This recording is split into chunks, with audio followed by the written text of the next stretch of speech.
Far too many railway lines in Britain this century have gone from looking like this to this. These remains of Penistone Station in Yorkshire were on the former Great Central Line from Sheffield to Manchester.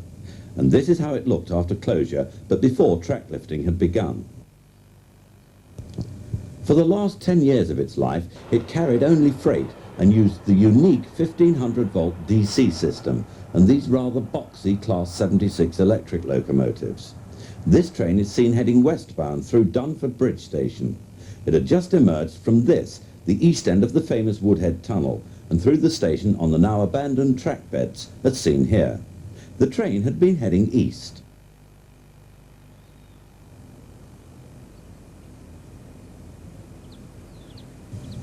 Today, the National Grid have taken over the tunnel, and these narrow gauge lines have been laid on part of the station yard area.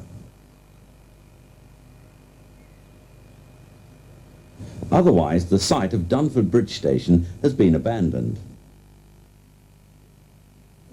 This Class 76 has just emerged from the east end of the Woodhead tunnel.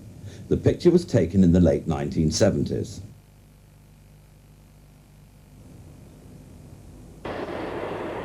At the other end of the tunnel was Woodhead Station.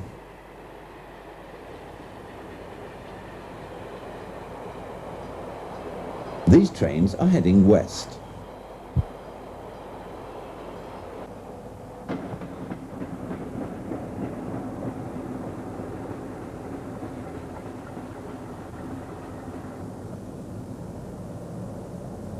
On the left of the picture, the twin portals of the old tunnel, closed upon electrification of the line in 1954, can be seen.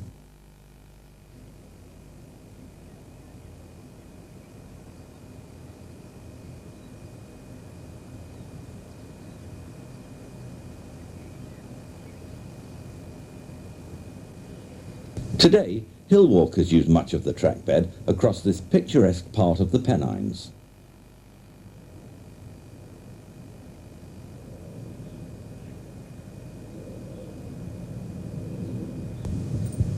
Coal trains climbing towards Silkstone Junction from Wath used to have two engines at the front and two at the rear. A wide-angle shot showing the lines from Wath and Barnsley as they met at Silkstone. The date 1980. Today the Wath line is totally overgrown and the Barnsley line has been singled and carries sprinter trains only.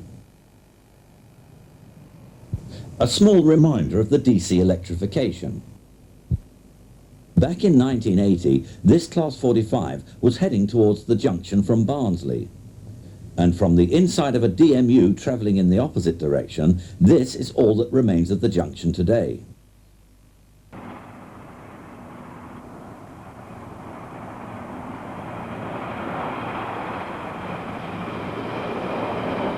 Back in the 1970s again, this mineral train was heading east at Thurlstone. The same location in 1995, and it's hard now to see where the line was.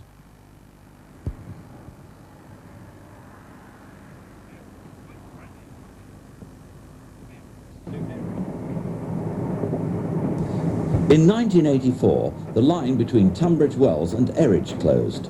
From this Eridge-bound train, we can see some of the features of the line.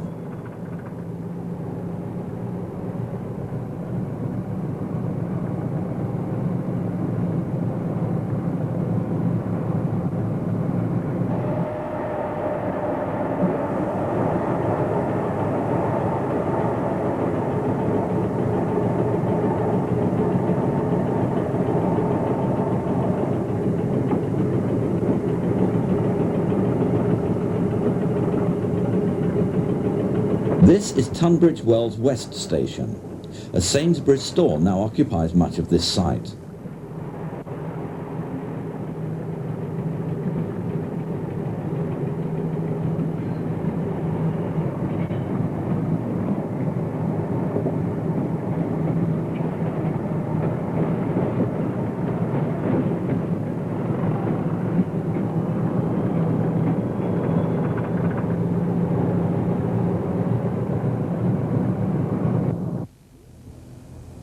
Groombridge was the only other surviving station on the line at this time, High Rock's halt having been closed some years earlier.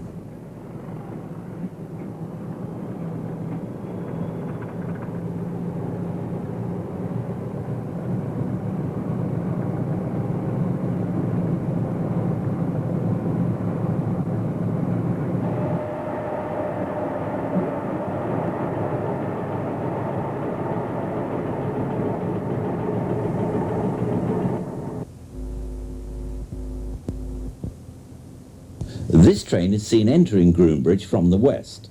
The signalman at Tunbridge Wells West preferred eastbound trains because the token exchange could be done from the box.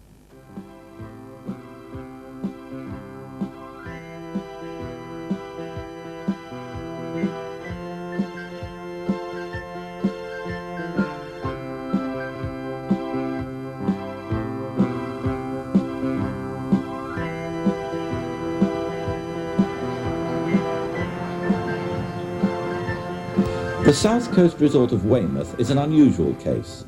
Britain is littered with abandoned railway lines. Some, like mineral railways, had outlived their usefulness. Others duplicated existing lines and offered few benefits. It's understandable why lines falling into these two categories had to close. However, many others disappeared during a mad rush to road transport in the second half of this century, and the tragedy is that reinstatement in most cases would be impossible. It's rare to see a route which has been disused for 10 years but still retains all of its tracks. However, Weymouth Docks Railway is such an example. Back in 1984, a trip behind a Class 33 hauling a boat train shows how quaint the system was. From Weymouth Station to the Docks Terminus Station, a police van ensured that the route was clear, and two BR officials walked ahead of every train.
Today, in the mid-1990s, there's no regular service on the line, and to all intents and purposes, it remains closed.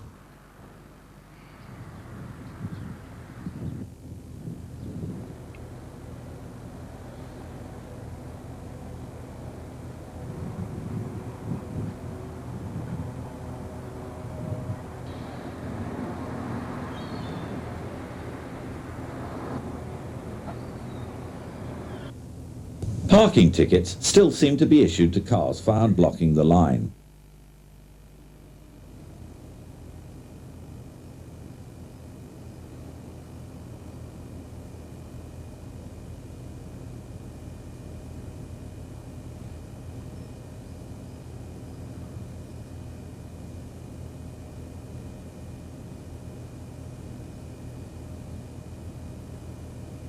But these motorists must know that the 1310 won't be running today.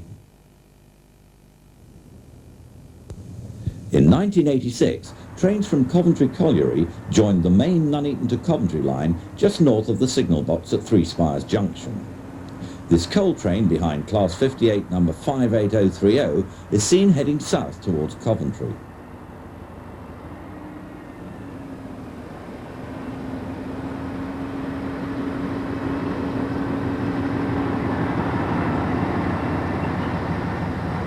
The trackbed of the branch to Gosford Green, which itself used to be a through line linking to the Coventry to Rugby line, can be seen in the foreground of this picture.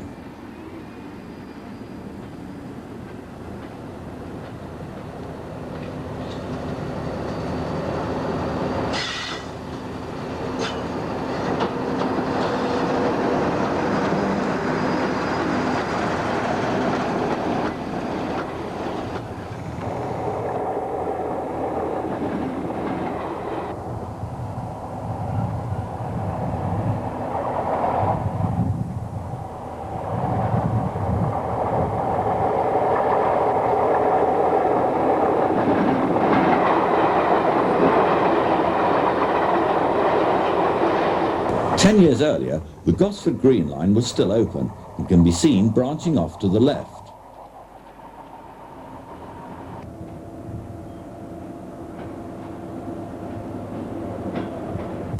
The light Class 25 is heading to Nuneaton from Coventry.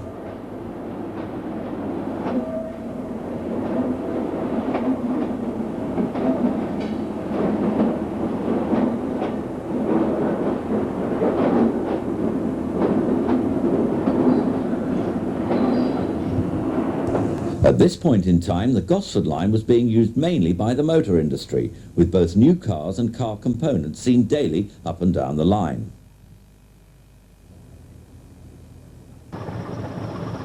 "40128 is seen here on an evening Chrysler Freightliner train leaving Gosford Green for Scotland. The date, 1976.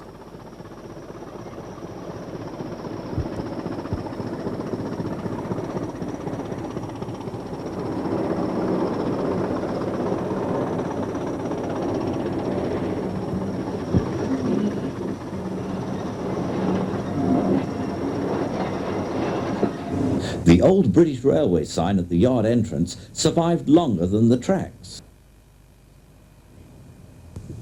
The entire branch was double-tracked, and in the background of this picture we can see the Morris engine works.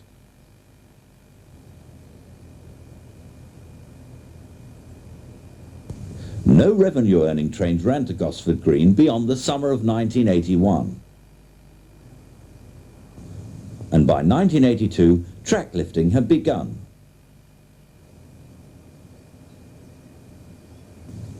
At this time, the yard at Gosford Green was still virtually intact.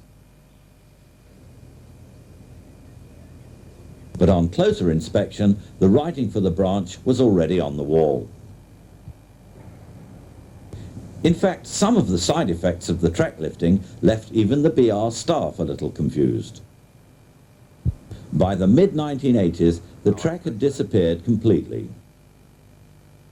Back to the Three Spires end of the line, and by 1990, although all traces of the Gosford Green line had gone, the location was still referred to as Junction because of the colliery branch. Here we see a Class 37 backing its train onto the main line south of the signal box, the old link having disappeared in the late 1980s. In 1993, the colliery line also closed, but at the time of producing this video, moves were afoot to reinstate this service. One colliery line which did not survive was the line to Baddesley Colliery. The line used to leave the main Birmingham to Derby line at Kingsbury Junction, then travel via Woodhead to the colliery. This is how the site looks today. After the colliery closed in 1988, considerable stockpiles of coal still had to be removed by rail.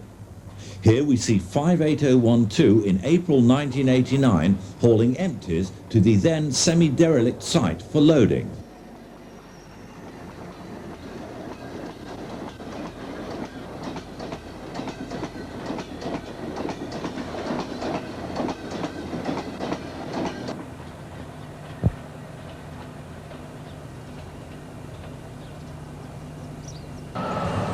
The loading was done by these mechanical shovels.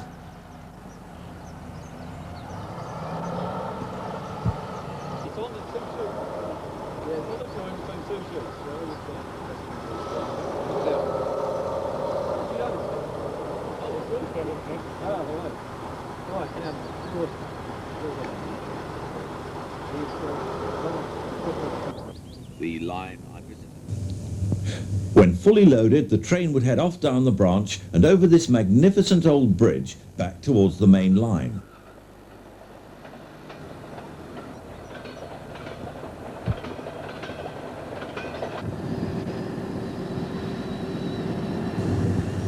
Colliery lines have been closing in great numbers over recent years. This one at Moira came from Rawdon Colliery and in the mid-1980s saw much traffic.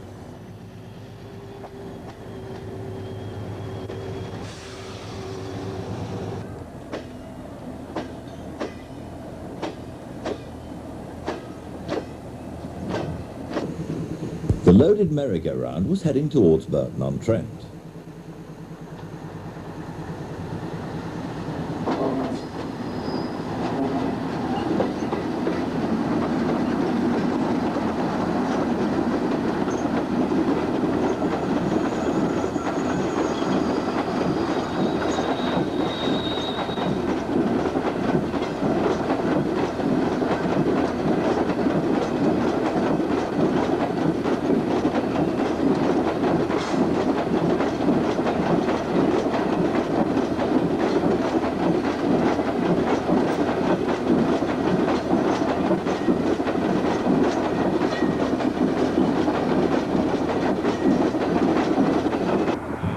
Today, like so many others, it lies idle and disused. This view shows the point where the line now ends. The main line links Leicester and Burton, and in 1995 continued to carry traffic. Another colliery line to close was Bickershaw near Wigan. This 47 was heading towards the colliery in 1983. In 1965, the passenger service on the Fraserburgh to Aberdeen line was withdrawn. However, 10 years later, it still saw a daily freight service. These shots were taken in 1977 at Fraserburgh. The 41-mile-long branch finally closed in October 1979. This is 26013, heading the 10:30 departure from Fraserburgh to Aberdeen, passing Strichen in the February of 1976.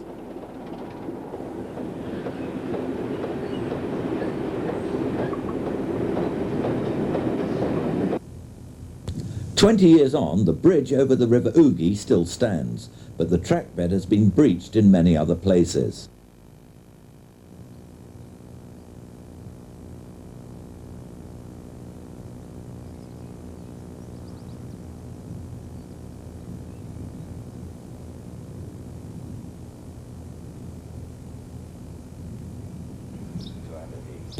Lonmay Station was just north of Strichen. Here, a Class 25 is seen with the daily freight. Less than 6 months after closure, the track was ripped up. A well-supported local petition to retain the line for future passenger use fell on deaf ears. This is Raython Station.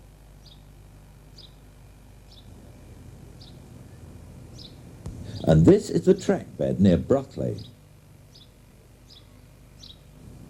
A closed line in Scotland which has not yet lost its tracks is this one between Keith and Dufftown.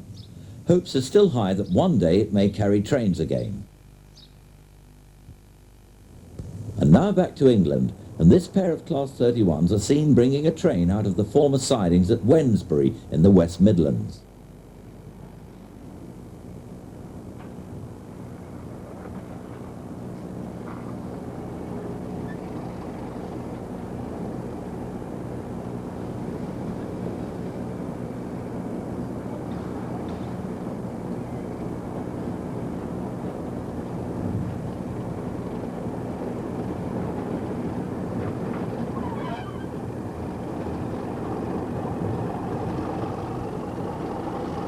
The line they're about to join ended its days in 1993. It linked Walsall with Stourbridge.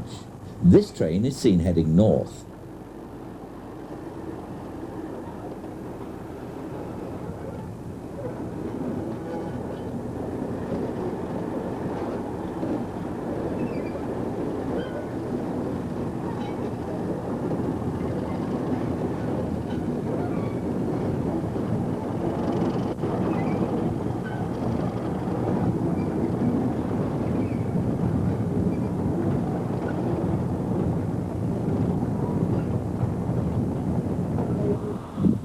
The sidings have now gone, and the main line lies disused.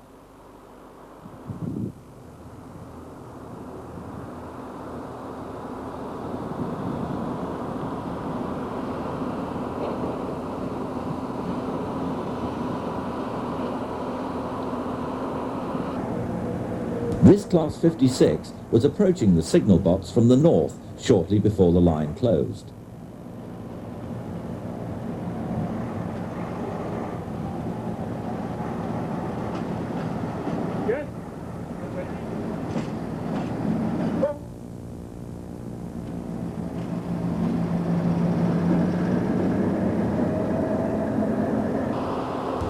Within 2 years, the effects of no weed-killing trains are quite apparent.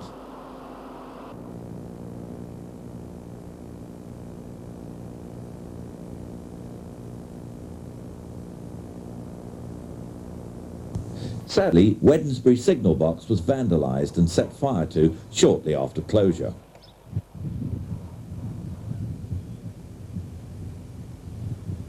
Further south on the line, the box at Eagle Crossing also faced a similar end.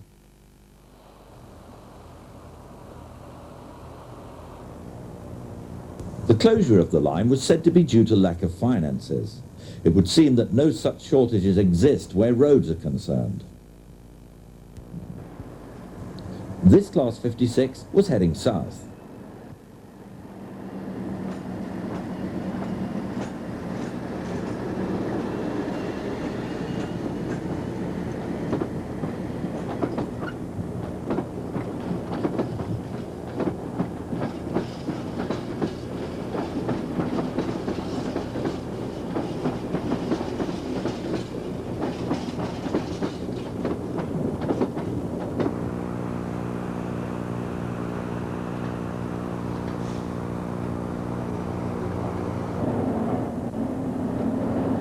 The line from Padiham Power Station in Lancashire is also now just a memory.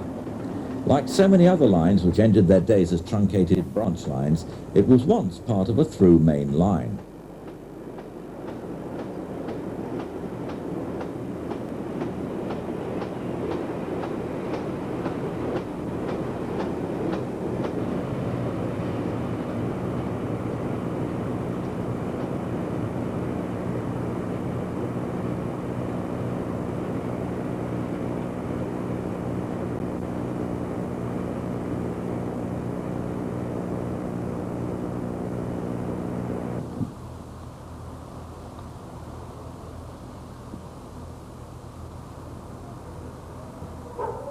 Since the power station closed, the footbridge over the line in Padiham itself was removed, and this path was laid right across the track. When these shots were taken in 1995, the tracks had yet to be lifted.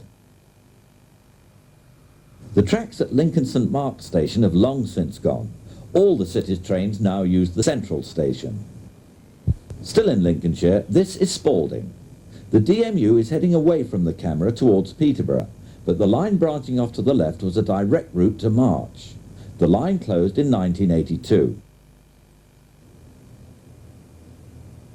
Welland Bridge was the first signal box out of Splading to the south. The picture dates from 1980.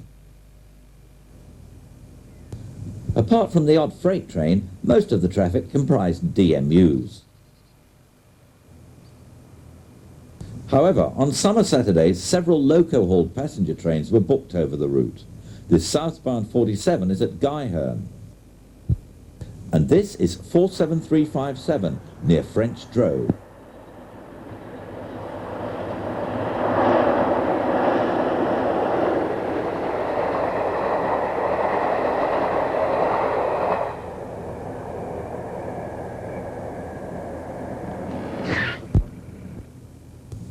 A change of regions. This is a north-looking shot taken from Honeybourne on the Stratford to Cheltenham line, which closed as a through route in 1976. Looking north in 1995, little remains of the railway. A south-looking shot from the road bridge. 20 years earlier, it looked like this.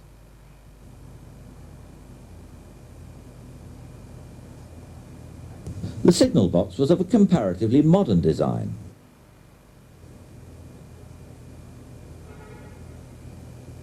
Today, even the foundations are impossible to see.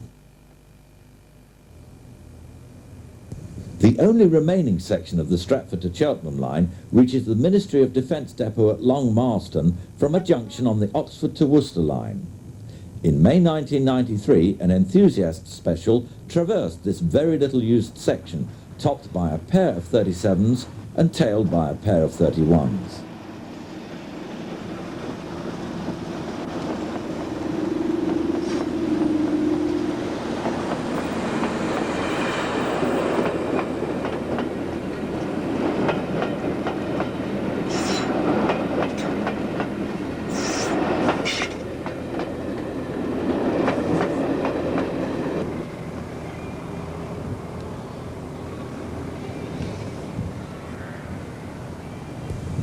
It would take more than one train to remove the red rust, which had accumulated on these tracks, though. There's talk of reinstating the Stratford to Long Marston section, but now there are certain obstacles in the way.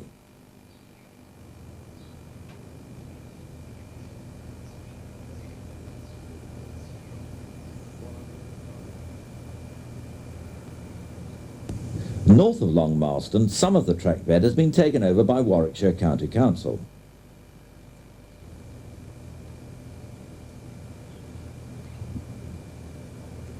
Marton Junction was once a busy LNWR junction of lines from Rugby and Weardale to Leamington.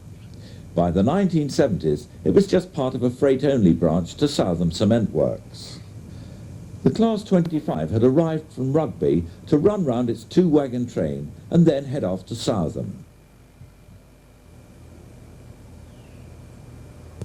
The line closed in 1984, all traffic being transferred to road, and the track bed ended up like so many others in Britain.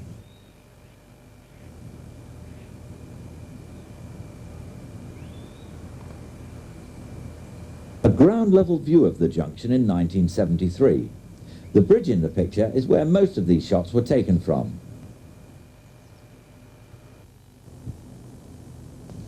To the northwest of the country now, and this is the link between Frodsham Junction and Halton Junction near Runcorn. Although not strictly speaking a closed line, this section of track hangs by a thread.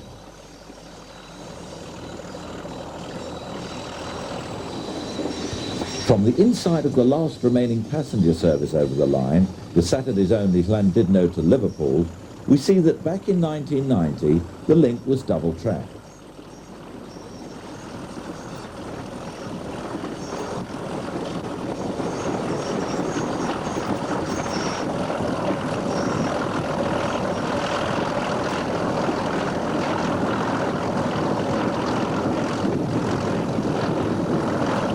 Each summer in the early 1990s threatened to be the last for this service, but it continued to hang on.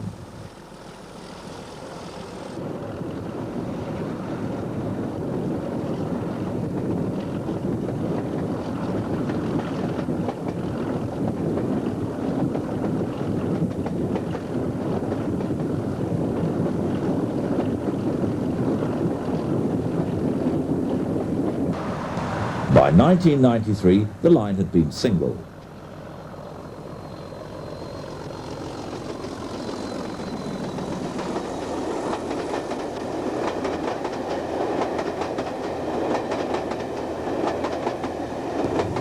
Even further north now, to Scotland. Bishopbriggs is just north of Glasgow, and the oil terminal was still operating in the spring of 1994.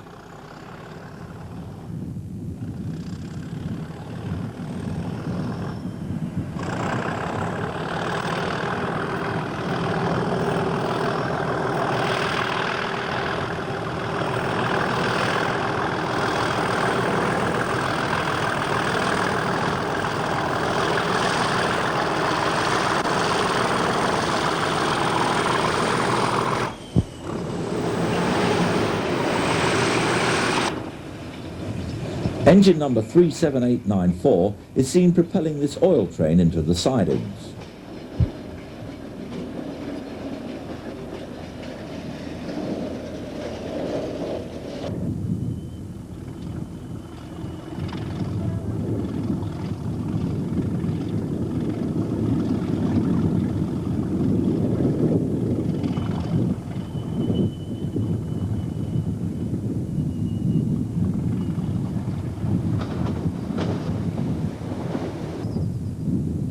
Later that year, however, the terminal closed, and by April 1995, all that remained was part of the spur off the main line, all traces of the oil terminal having been demolished.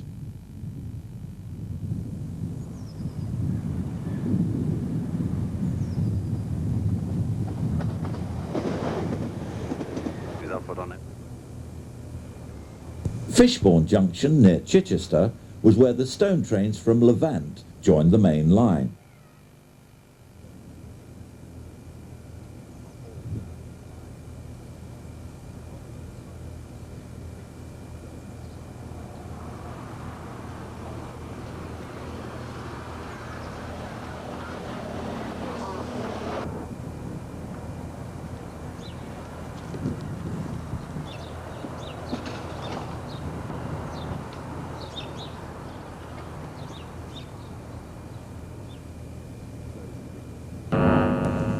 Here we see 73139 bringing such a train off the branch. The date, the 23rd of February 1988.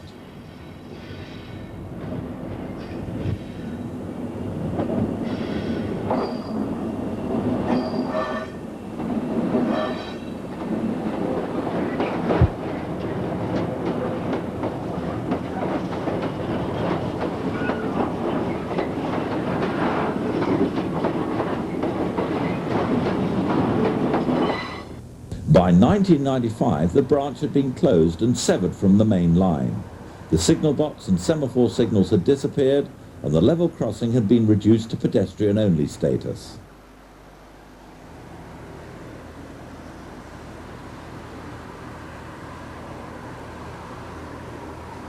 Plans are currently afoot to convert part of this branch line into a nature walk.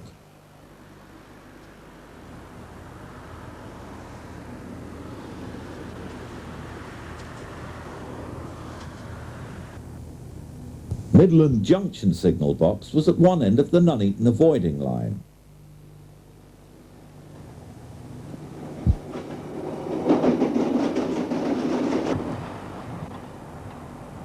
Taken from the box steps, this Class 47 had arrived at the junction with a train of molasses and was about to proceed towards Leicester.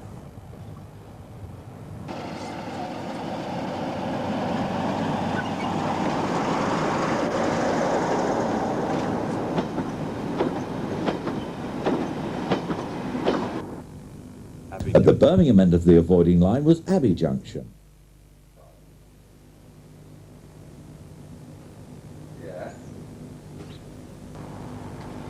This light engine had come from Nuneaton Trent Valley Station on the West Coast Main Line and was proceeding towards Birmingham.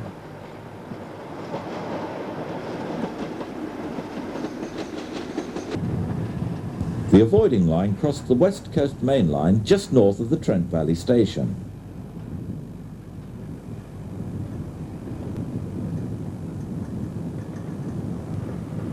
This Class 56 was hauling a Redland train towards the west.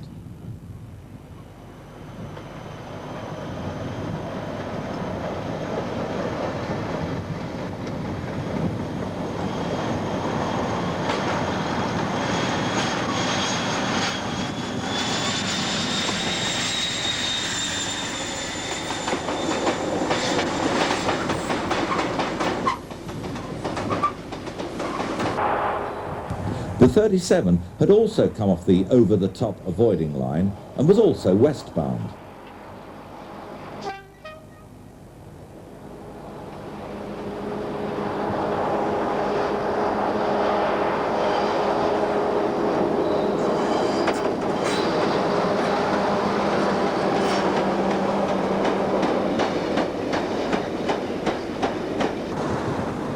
Shortage of cash was blamed for the closure of this extremely useful link line, and dismantling of equipment began just one day after the last train ran in February 1992.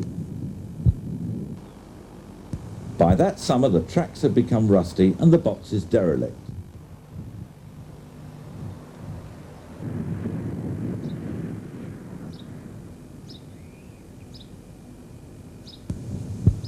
Subsequently, Abbey Street box was burned down, and 4 years later it was difficult to see there'd ever been a junction at all at this location.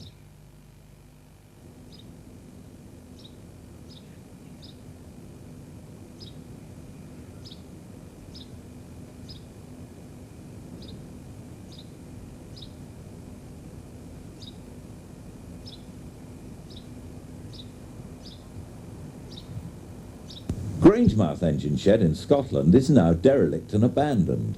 Although not a disappearing line as such, it is now just another legacy of the shrinking British railway system.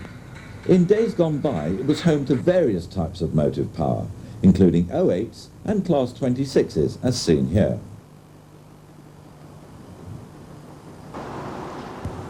The signal box controlling the shed has survived for trains passing en route to the oil terminal.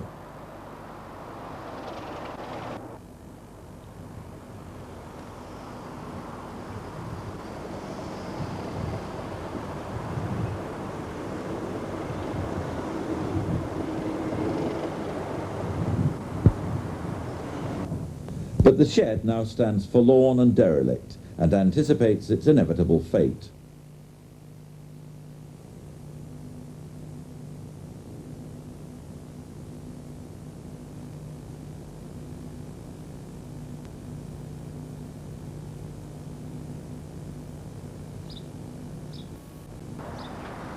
Still in Scotland, this is Ravenscraig Steelworks near Motherwell.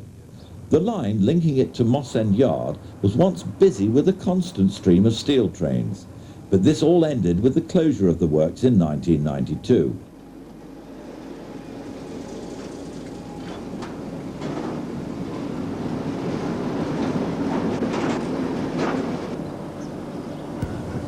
Before returning to England, this is the branch line from Dumfries to Maxwelltown.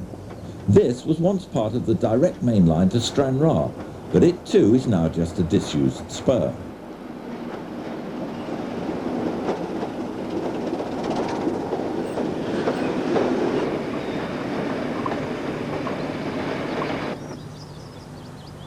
Witton-le-Weir was situated on the freight-only branch from Darlington to Eastgate. When Blue Circle Cement abandoned the line, it became the focus of attention for a preservation group, and hopes for its future looked promising.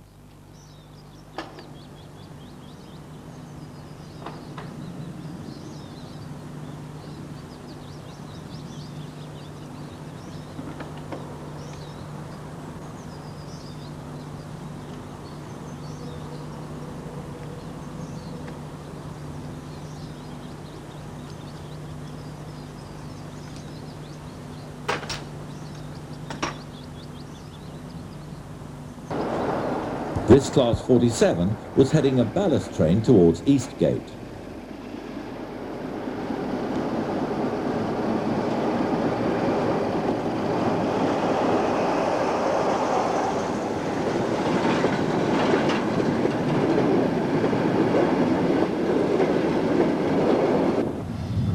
A few miles further south, the Redmire branch also lives in hope of reinstatement.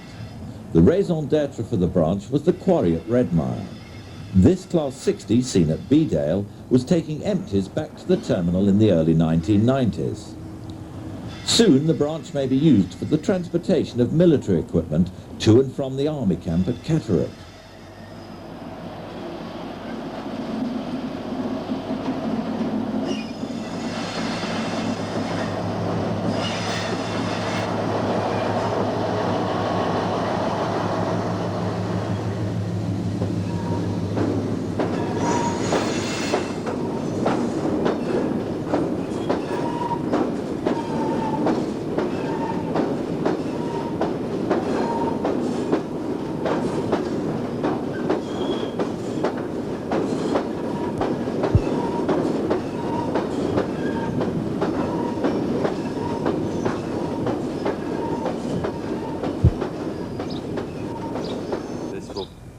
Another line that soon may be reinstated is the Great Central.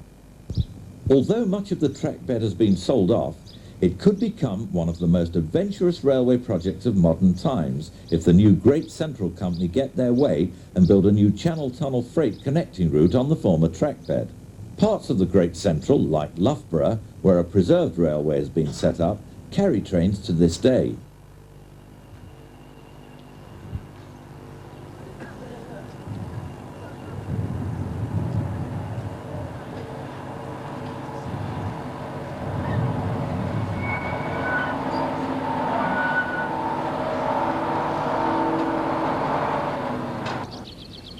Also, at Calvert, daily rubbish trains arrive and depart with refuse from several big cities.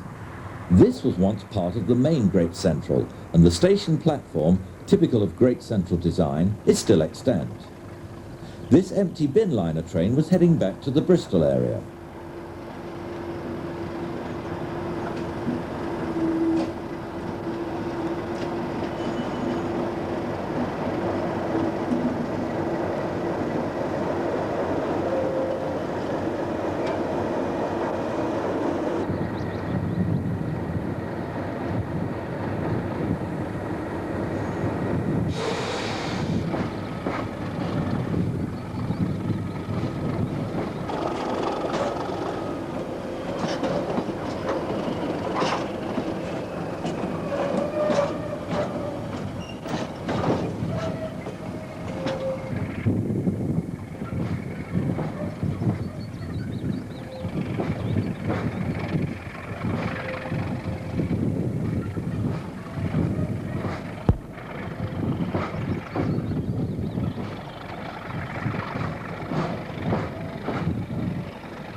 A few miles south was the spur off the Great Central to Westcote.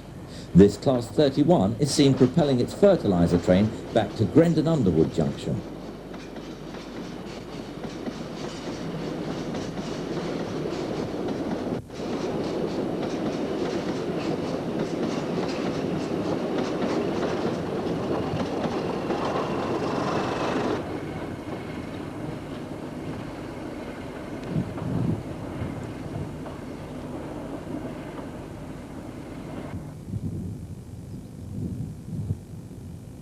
Although now disused, the tracks have remained in situ in case this spur is used as a link by the new Great Central Company.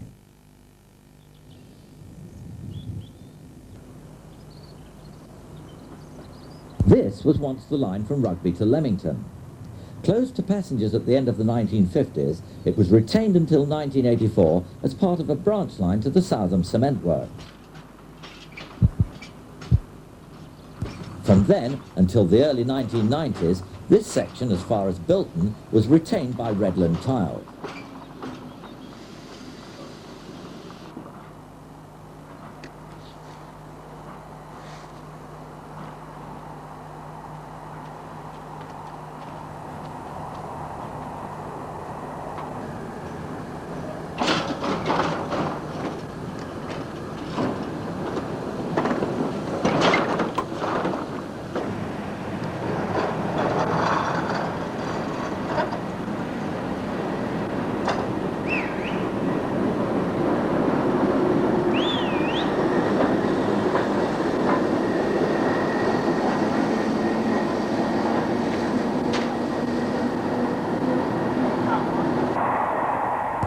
Today it lies derelict, and although most of the track work is still in place, it is unlikely that the traffic will revert to rail.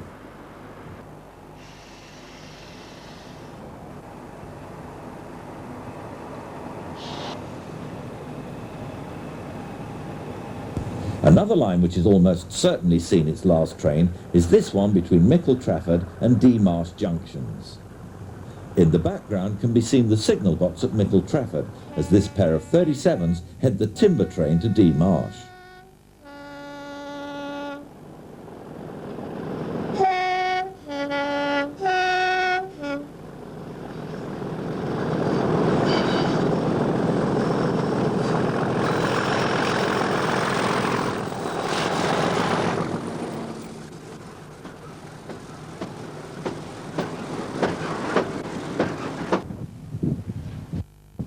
Dover Western Docks Station became a victim of the Channel Tunnel. Once a thriving cross-channel terminal for foot passengers, by the early 1990s most of the remaining trains were running empty.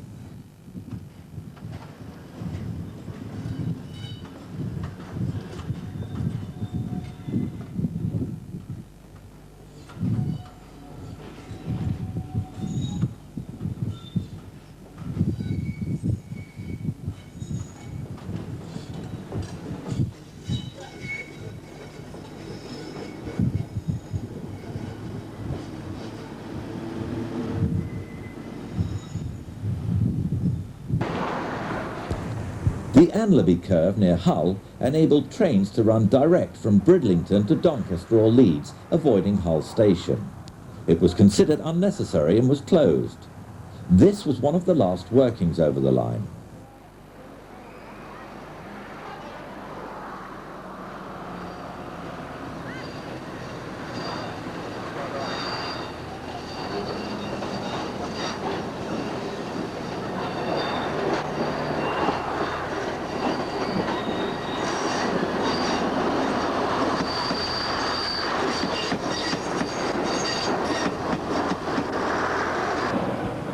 Another recent casualty on the east coast was the line from King's Lynn to the docks.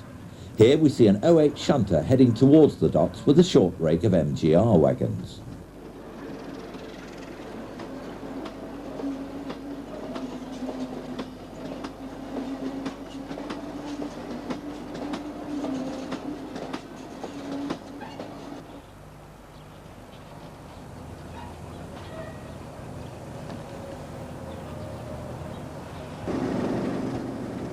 Preston's dock railway too has recently closed.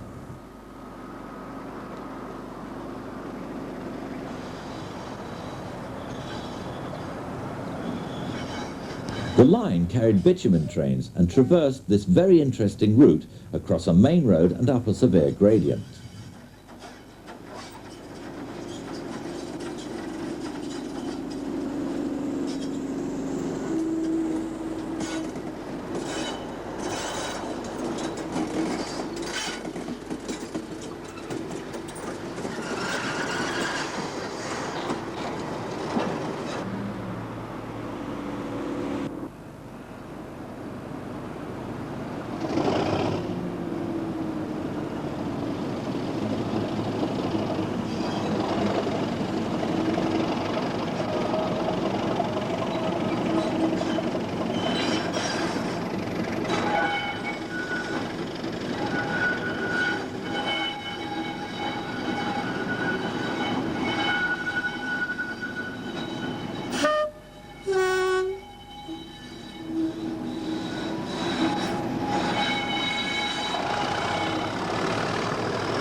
Even before closure, the line could have used a visit from the weed-killing train.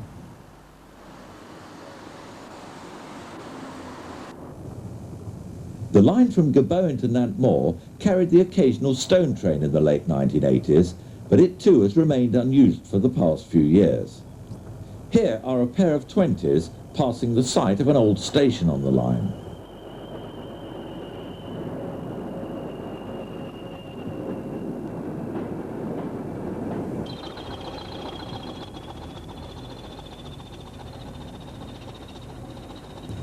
The line then crossed the busy A5 road, and the level crossing barriers were locally controlled, a costly movement for such a train which required the special attendance of BR signalling staff.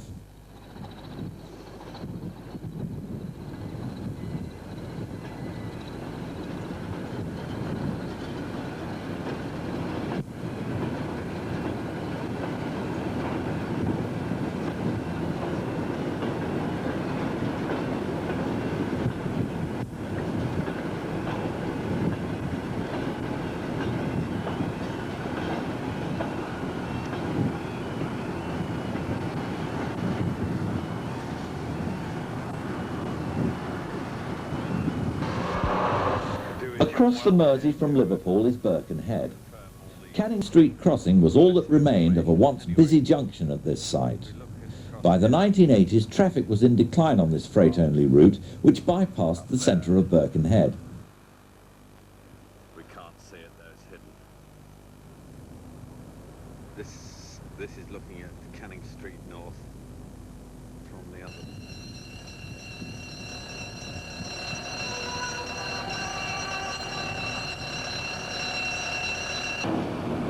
Class 31 arrives with 3 cargo wagons.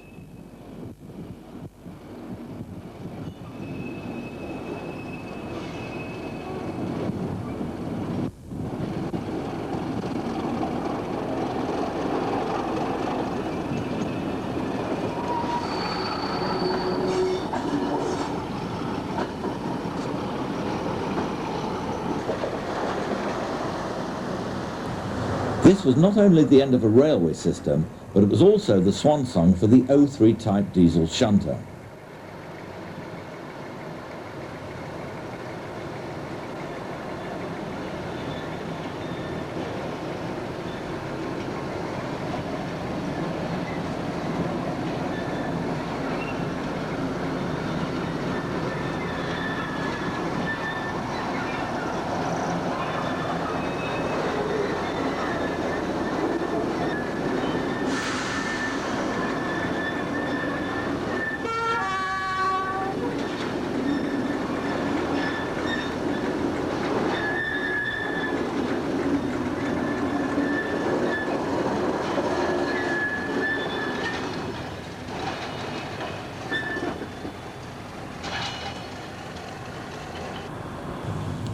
Local enthusiasts had even made a headboard to commemorate the occasion.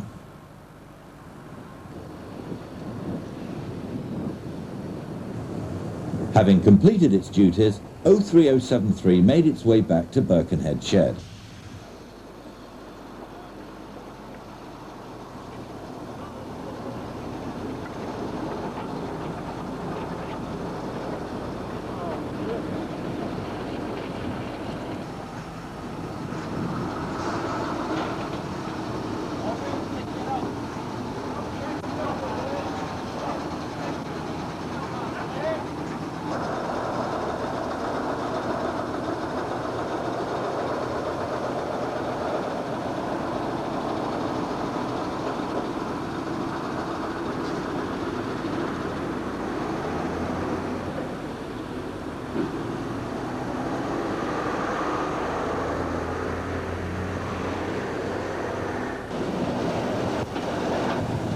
The line continued to carry coal traffic for some time after this, but the days of the 03s on shunting duties had come to an end.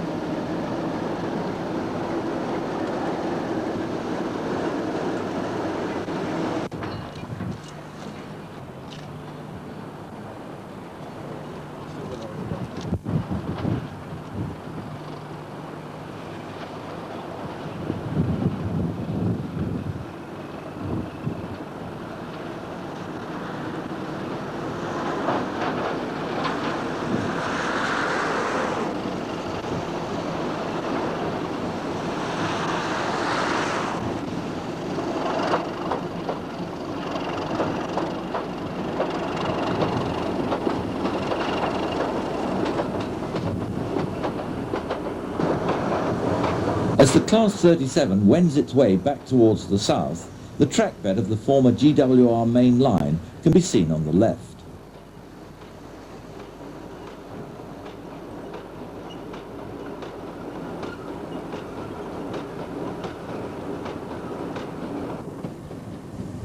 It's not just British Rail who closed lines. The London Transport Underground system closed their Epping to Ongar section in 1992. This was an afternoon train to Ongar, arriving at Epping.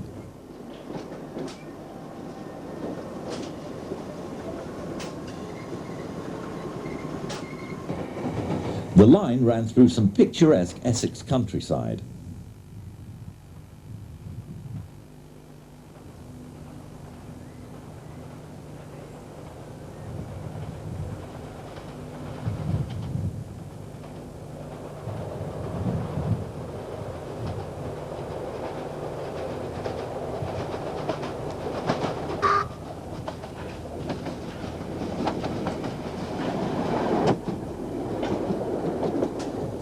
The only intermediate station at this time on the line was at North Weald.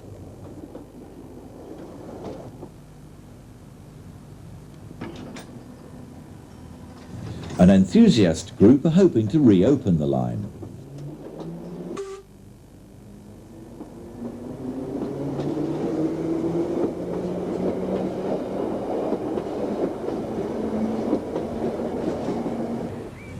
The majority of the abandoned lines featured on this video have resulted in more traffic clogging up our already saturated road network. However, it's not all gloom and doom, and our story finishes on a note of optimism. Apart from hopes of the Great Central reopening, the new extension of the Robin Hood line in Nottinghamshire has recently relinked the line between Mansfield and Nottingham. A pair of 58s are seen on the freight-only line near Kirkby and Ashfield, but the new line on the right of the picture, photographed in the summer of 1995 before track laying commenced, reinstated a route which had been closed since the early 1960s.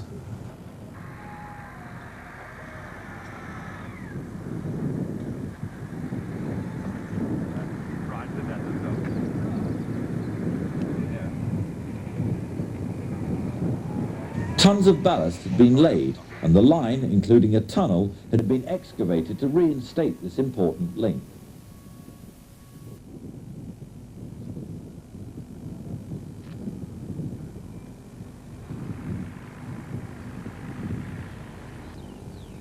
The northern terminus of the line had been at Newstead, but by the autumn of 1995, track laying was completed and trains were running. A frequent service now operates on the line.